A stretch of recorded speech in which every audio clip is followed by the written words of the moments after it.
Hello दोस्तों, मेरा नाम सौरभ है और मैं आप लोगों की मेंस एग्ज़ामिनेशंस में हेल्प करना चाहूँगा। तो मैं पहले अपने बारे में कुछ बता देता हूँ। मैंने यूकेपीएससी का 2024 वाला मेंस की प्रिपरेशन की थी। तो मैं आपकी इस वे में हेल्प करना चाहूँगा कि जो मैंने मेंस की प्रिपरेशन की थी वो मैंने सितंबर में स्टार्ट की थी और वो नवंबर में उसका एग्ज़ाम था। आई थिंक 14 से 17-18 तक उसका एग्ज़ाम था, ये जो पोस्टपोन हो गया था। लेकिन मैंने इन 2 महीनों में मेंस एग्ज़ामिनेशन को प्रिपेयर कर लिया था और जब ये डिले हुआ तो फिर मेरी प्रिपरेशन थोड़ी और अच्छी हो गई थी, जिससे मैंने मेंस क्वालीफाई भी किया है। तो मैं ये बताना चाहता हूँ आपको कि ये एग्ज़ाम निकालना या मेंस क्वालीफाई करना इतना भी टफ़ नहीं है। इसको आप अगर स्ट्रैटेजी के तहत करेंगे तो आप 2 या 3 महीने में भी इस मेंस एग्ज़ामिनेशंस को क्लियर कर सकते हैं। तो इसी वे में मैं आपको हेल्प करना चाहूँगा कि आप लोग भी अगर कोई अभी भी शुरू से स्टार्ट कर रहा है तो भी इतना बड़ा कोई इसमें इश्यू नहीं है। ये 2-3 महीने में इसे कोई भी क्लियर कर सकता है।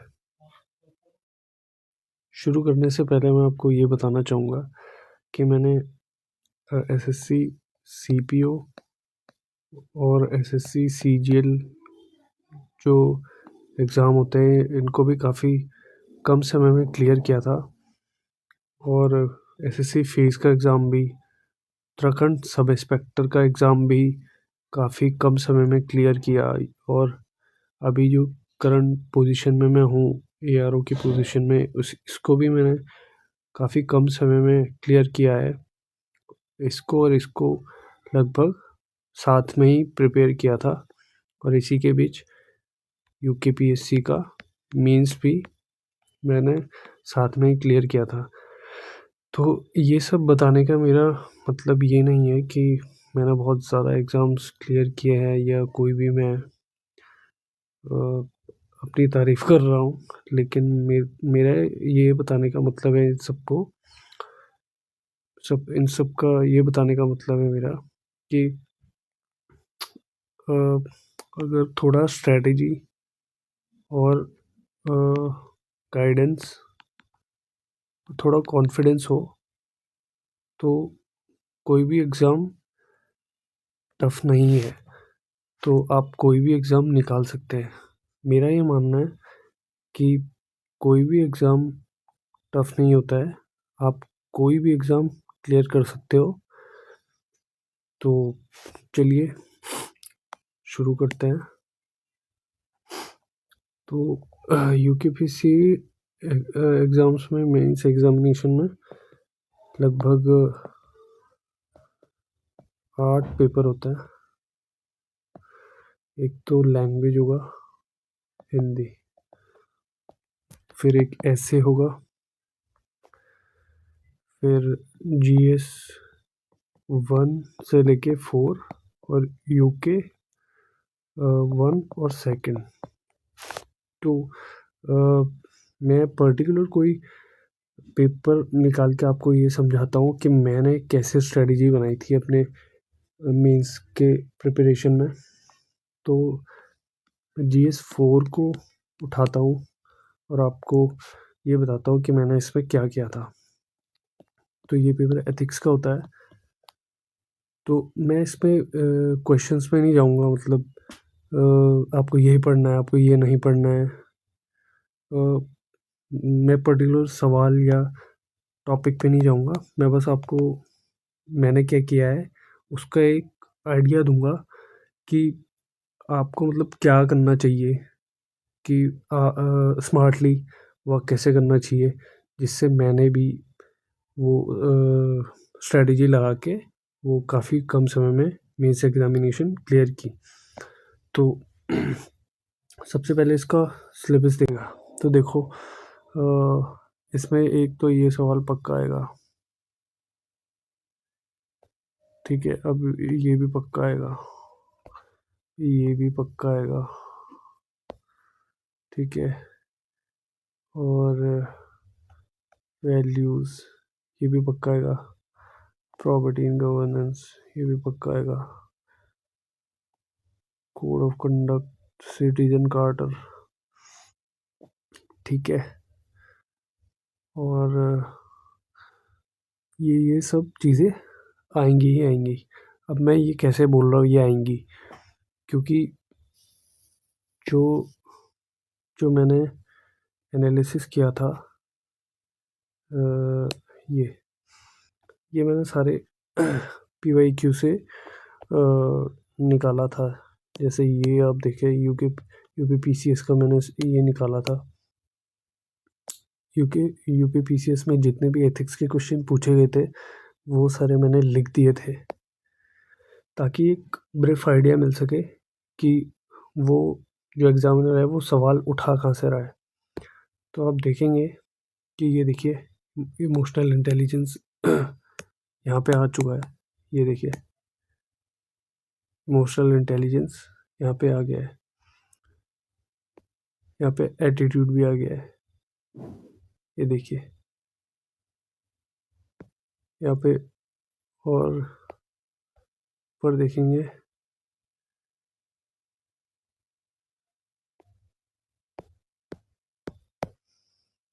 यहाँ पे यूके PCS के 2016 के क्वेश्चन देखेंगे तो यहाँ पे मोरल वैल्यूज आ चुका है। यहाँ पे एथिकल गाइड, करप्शन आ चुका है। तो आप ये देखेंगे कि जो ये वर्ड है ये रिपीट हो रहे हैं। एटीट्यूड फिर आ चुका है, तो एटीट्यूड देखिए कि ये रिपीट हो रहा है। अब UPSC में देखेंगे आप, तो इसमें भी काफ़ी चीज़ें रिपीट चलेंगी। देखिए, प्रॉपर्टी आ चुका है, वैल्यूज आ चुका है, इंटेग्रिटी, परसेवरेंस, इमोशनल इंटेलिजेंस आ चुका है, कंसाइंस आ चुका है। तो आप ये देखिए दोबारा ये सवाल रिपीट हो रहे हैं। अब इमोशनल इंटेलिजेंस देखिए फिर से रिपीट हो गया है। Code of conduct, code of ethics, RTI, transparency, accountability.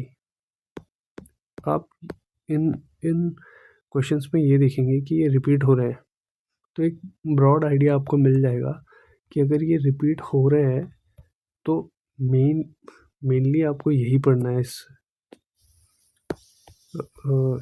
Syllabus में आपको यही पढ़ना है। अभी मैंने आपको दिखाया तो आपने यही देखा मेनली कि ये सारी चीज़ें रिपीट हो रही हैं। तो जैसे आप अकाउंटेबिलिटी देखेंगे ये रिपीट होगा, एथिकल गाइडेंस ये रिपीट होगा, डिलेमा, ये सारी चीज़ें रिपीट हो रही हैं। तो पहला तो मेरा कंसर्न ये रहेगा, सजेशन ये रहेगा कि आप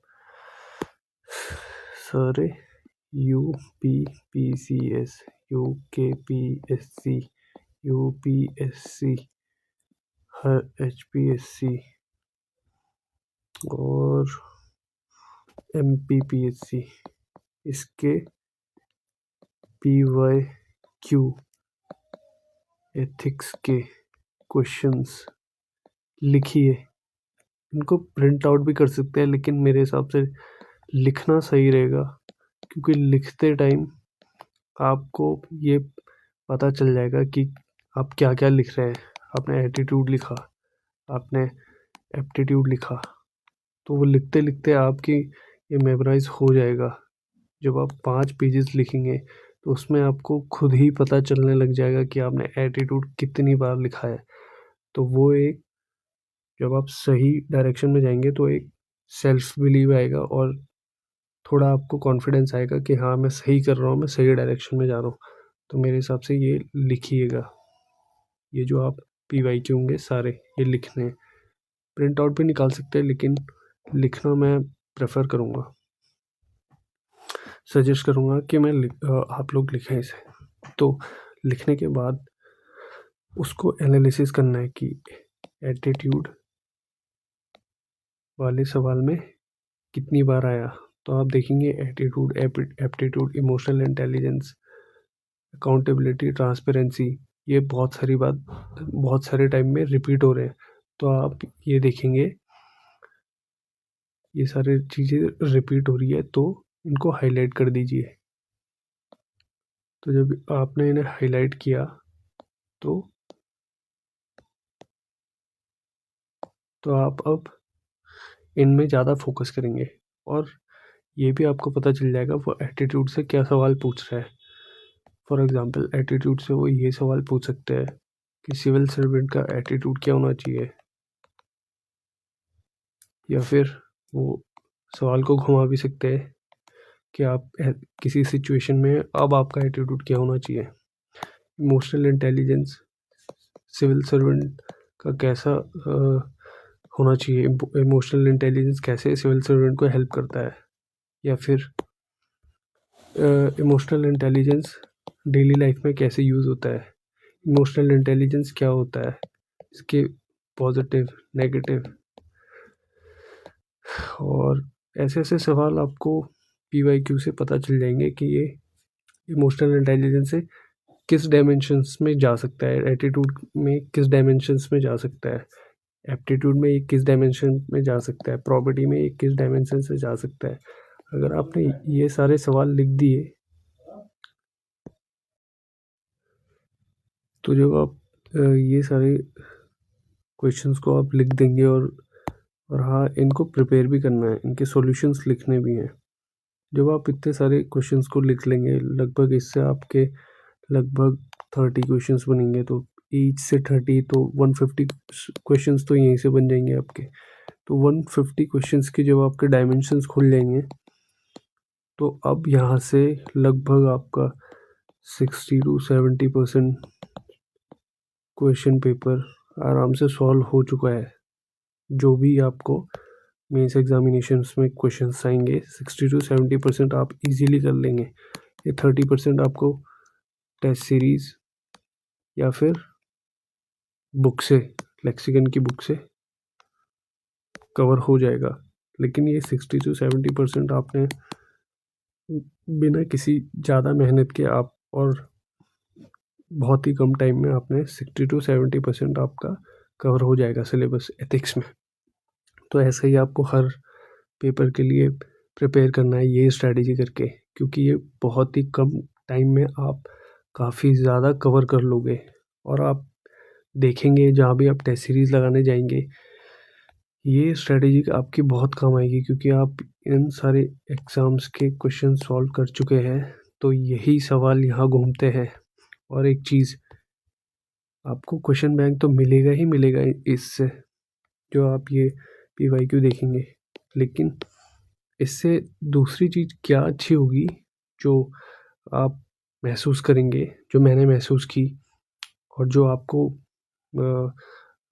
प्रत्यक्ष रूप से दिखेगा नहीं, वो ये है कि आपकी जो क्वेश्चंस की समझ है वो डेवलप होगी।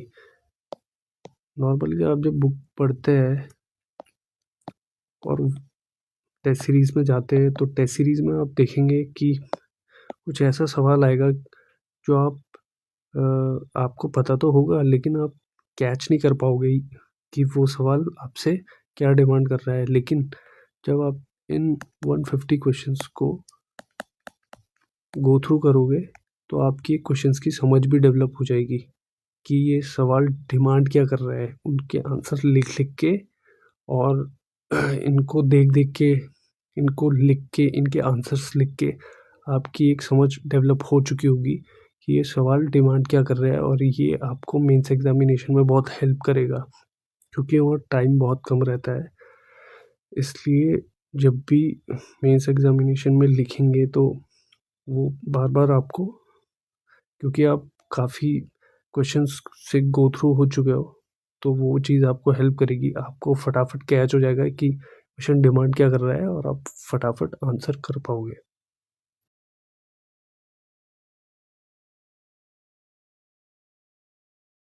तीसरी चीज़ जो मैंने हेल्प में ली थी वो ये है कि जो हमारे जो UPSC के जो टॉपर थे वो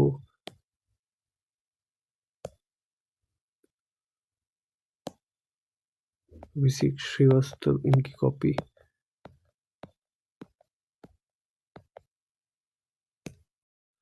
तीसरी चीज़ जो मैंने हेल्प में ली थी वो है यूपीएससी के टॉपर की कॉपी। तो मैंने इस कॉपी से क्या सीखा या समझा, वो ये है कि जो भी ये कैंडिडेट थे इन्होंने काफ़ी अच्छे तरीके से, तब जो भी मुझे पता है ये कौन थे, ये रैंक 1 थे, लेकिन आप देख लीजिएगा 2023 के रैंक 1 थे ये शायद। इन्होंने क्या किया था, इन्होंने हर एक जो भी इनको आंसर आते थे उसमें इन्होंने बहुत अच्छे से समझाया था और हर एक क्वेश्चन में एग्जाम्पल्स लिखे थे। एग्जाम्पल लिखने की वजह से ये इनका आंसर बहुत ही अच्छे तरीके से समझ आ रहा था। फॉर एग्जाम्पल मैं बताता हूँ, देखिए, generalize profit through inclusivity for better innovation and diverse option held by Warren Buffett. तो इन्होंने ये यहाँ पे लिख दिया है वॉरेन बफेट। ये अपने आंसर्स में हर डायमेंशन को लाते थे। जैसे मैं भी जो कोई कुछ एग्जांपल दिखेगा तो वो अच्छे से समझ आएगा। जैसे ये देखिए, सिटीजन कार्टर का मूवमेंट। यहाँ पे सवाल है,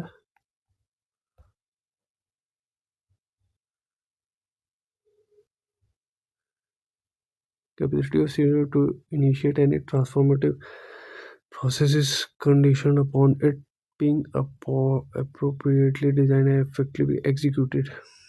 Discuss character movement adopt Sevottam model.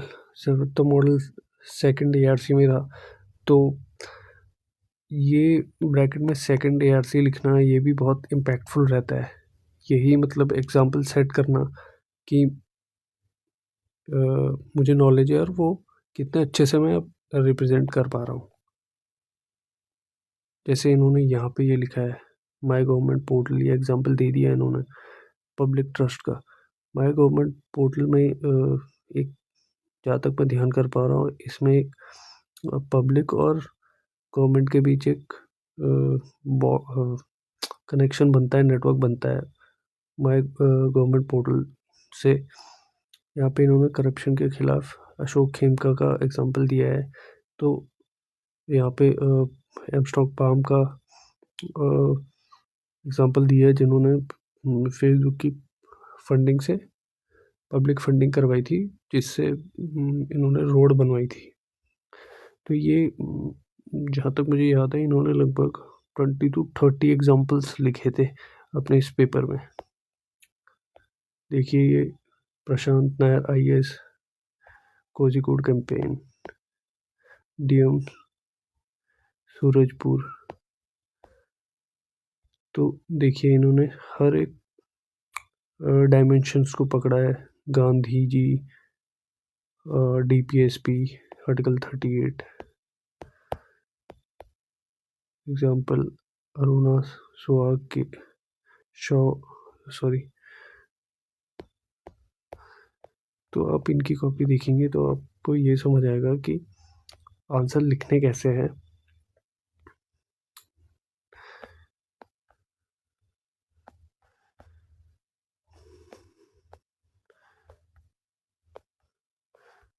एक आंसर मैं आपको दिखाना चाहूँगा जो मुझे पर्सनली बहुत अच्छा लगा था, उससे आप आइडिया लगा पाएंगे।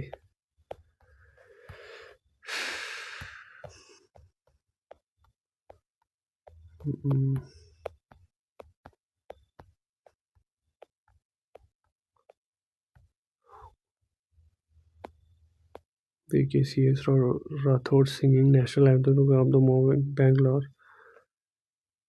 मतलब इन्होंने काफ़ी ज़्यादा एग्जांपल्स याद किए हुए थे हर एक सिचुएशन को डिफाइन करने के लिए।